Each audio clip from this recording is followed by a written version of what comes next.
شروع اللہ کے بابرکت نام سے جو بڑا مہربان نہایت رحم کرنے والا ہے۔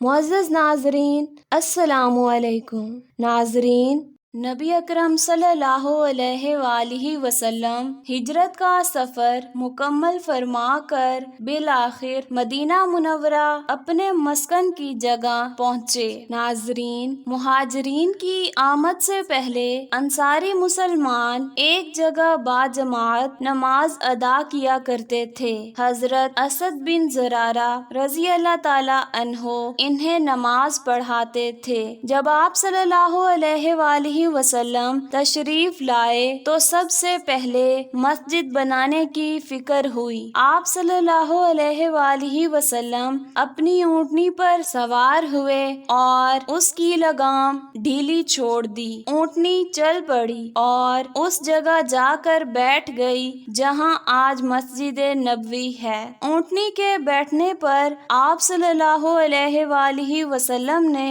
ارشاد فرمایا کہ بس مسجد اب اس جگہ بنے گی۔ اس کے بعد آپ صلی اللہ علیہ وآلہ وسلم نے حضرت اسد بن زرارہ رضی اللہ تعالی عنہ سے فرمایا تم یہ جگہ مسجد کے لیے فروخت کر دو۔ ناظرین، وہ جگہ دراصل دو یتیم بچوں سہل اور سہیل کی تھی اور اسد بن زرارہ رضی اللہ تعالی عنہ ان کے سرپرست تھے۔ آپ صلی اللہ علیہ وآلہ وسلم کی بات سن کر حضرت ابو ایوب انصاری رضی اللہ تعالی عنہ نے عرض کیا آپ یہ زمین لے لیں، میں اس کی قیمت ان دونوں کو ادا کر دیتا ہوں۔ آپ صلی اللہ علیہ وآلہ وسلم نے اس سے انکار فرمایا۔ ایک روایت یہ بھی ہے کہ آپ صلی اللہ علیہ وآلہ وسلم نے ان دونوں یتیم بچوں کو بلوایا، زمین کے سلسلے میں ان سے بات کی تو انہوں نے عرض کیا کہ اے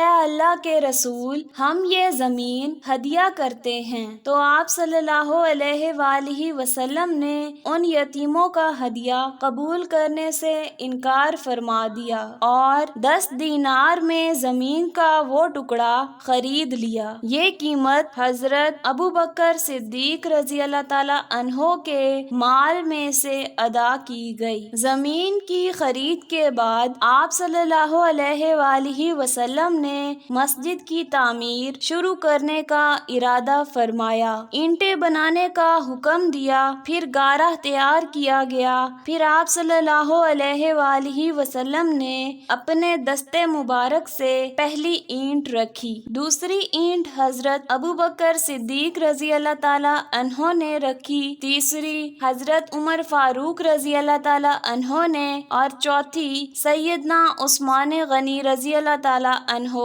نے رکھی اور پانچویں حضرت علی رضی اللہ تعالی عنہ نے رکھی۔ پھر حضور صلی اللہ علیہ وآلہ وسلم نے تمام مسلمانوں کو حکم فرمایا اب پتھر لگانا شروع کرو۔ مسلمان پتھروں سے بنیادیں بھرنے لگے۔ بنیادیں تقریباً 3 ہاتھ یعنی 4.5 فٹ گہری تھی۔ اس کے لیے اینٹوں کی تعمیر اٹھائی گئی، دونوں جانب پتھروں کی دیواریں بنا کر کھجور کی ٹہنیوں کی چھت بنائی گئی اور کھجور کے تنوں کے ستون بنائے گئے۔ دیواروں کی اونچائی انسانی قد کے برابر تھی۔ ناظرین، ان حالات میں کچھ انصاری مسلمانوں نے کچھ مال جمع کیا۔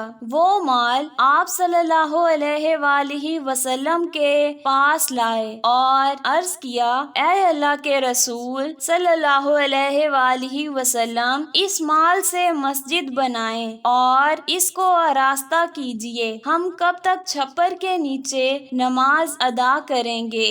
اس پر حضور صلی اللہ علیہ وآلہ وسلم نے ارشاد فرمایا مجھے مسجدوں کو سجانے کا حکم نہیں دیا گیا۔ اس سلسلے میں ایک اور روایت یہ ہے کہ قیامت قائم ہونے کی ایک نشانی یہ ہے کہ لوگ مسجدوں میں آرائش اور زیبائش کرنے لگیں گے، جیسے یہود اور نصارہ اپنے کلیساؤں اور گرجوں میں زیب و زینت کرتے ہیں۔ مسجد نبوی کی چھت کھجور کی چھال اور پتوں کی تھی، اس پر تھوڑی سی مٹی تھی، جب بارش ہوتی تو پانی اندر ٹپکتا، یہ پانی مٹی ملا ہوتا تھا، اس سے مسجد کے اندر کیچڑ ہو جاتا۔ یہ بات محسوس کر کے صحابہ کرام نے عرض کیا، یا رسول اللہ، اگر آپ حکم دیں تو چھت پر زیادہ مٹی بچھا دی جائے تاکہ اس میں سے مسجد میں پانی نہ ٹپکے۔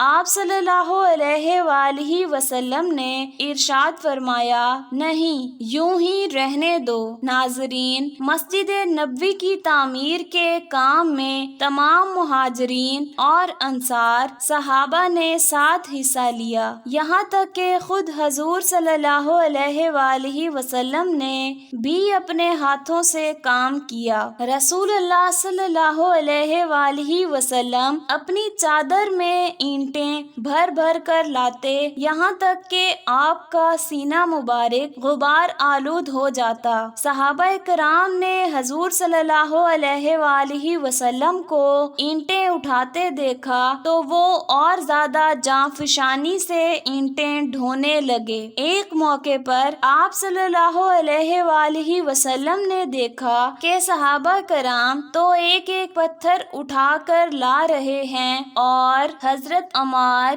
2 پتھر اٹھا کر لا رہے تھے، تو ان سے پوچھا کہ اے عمار، تم بھی اپنے ساتھیوں کی طرح ایک ایک پتھر کیوں نہیں لاتے؟ انہوں نے عرض کیا، اس لیے کہ میں اللہ تعالیٰ سے زیادہ اجر و ثواب چاہتا ہوں۔ ناظرین، مسجد کے 3 دروازے تھے۔ ایک دروازہ مسجد کی جنوبی جانب تھا، جسے تحویل قبلہ کے بعد بند کر کے اس کے سامنے شمالی جانب دروازہ کھول دیا گیا، جبکہ 2 دروازوں میں سے ایک باب رحمت اور دوسرا باب جبریل تھا۔ مسجد کا دالان 3 صفوں پر مشتمل اور باقی صحن تھا۔ مسجد نبوی کی تعمیر کے بعد حضور صلی اللہ علیہ وآلہ وسلم 5 ماہ تک اس میں بیت المقدس کی طرف منہ کر کے نمازیں پڑھتے رہے۔ اس کے بعد اللہ تعالیٰ کے حکم سے قبلے کا رخ بیت اللہ کی طرف ہو گیا۔ پھر جب مسلمان زیادہ ہو گئے تو آپ صلی اللہ علیہ وآلہ وسلم نے مسجد کو وسیع کرنے کا ارادہ فرمایا۔ مسجد کے ساتھ زمین کا ایک ٹکڑا حضرت عثمان غنی رضی اللہ تعالی عنہ کا تھا۔ یہ ٹکڑا انہوں نے ایک یہودی سے خریدا تھا۔ جب حضرت عثمان غنی رضی اللہ تعالی عنہ کو معلوم ہوا کہ حضور صلی اللہ علیہ وآلہ وسلم مسجد کو وسیع کرنا چاہتے ہیں تو انہوں نے عرض کیا، اے اللہ کے رسول، آپ مجھ سے زمین کا یہ ٹکڑا جنت میں ایک مکان کے بدلے خرید لیں۔ چنانچہ نبی اکرم صلی اللہ علیہ وآلہ وسلم نے زمین کا وہ ٹکڑا ان سے خرید لیا۔ مسجد نبوی کے بارے میں آپ صلی اللہ علیہ وآلہ وسلم نے ارشاد فرمایا کہ اگر میری یہ مسجد صنعاء کے مقام تک بھی بن جائے، یعنی وسیع ہو جائے، تو بھی یہ میری مسجد ہی رہے گی، یعنی مسجد نبوی ہی رہے گی۔ اس سے ظاہر ہو رہا ہے کہ آپ صلی اللہ علیہ وآلہ وسلم نے مسجد نبوی کے وسیع ہونے کی اطلاع پہلے ہی دے دی تھی، اور ہوا بھی یہی کہ بعد کے ادوار میں اس کی توسیع ہوتی رہی ہے، اور اس کا سلسلہ آج تک جاری ہے اور آگے بھی جاری رہے گا۔ ناظرین، ویڈیو اچھی لگی تو اسے لائک کریں، شیئر کریں، ہمارے چینل اسلام پیارا اسلام کو سبسکرائب کریں۔ شکریہ۔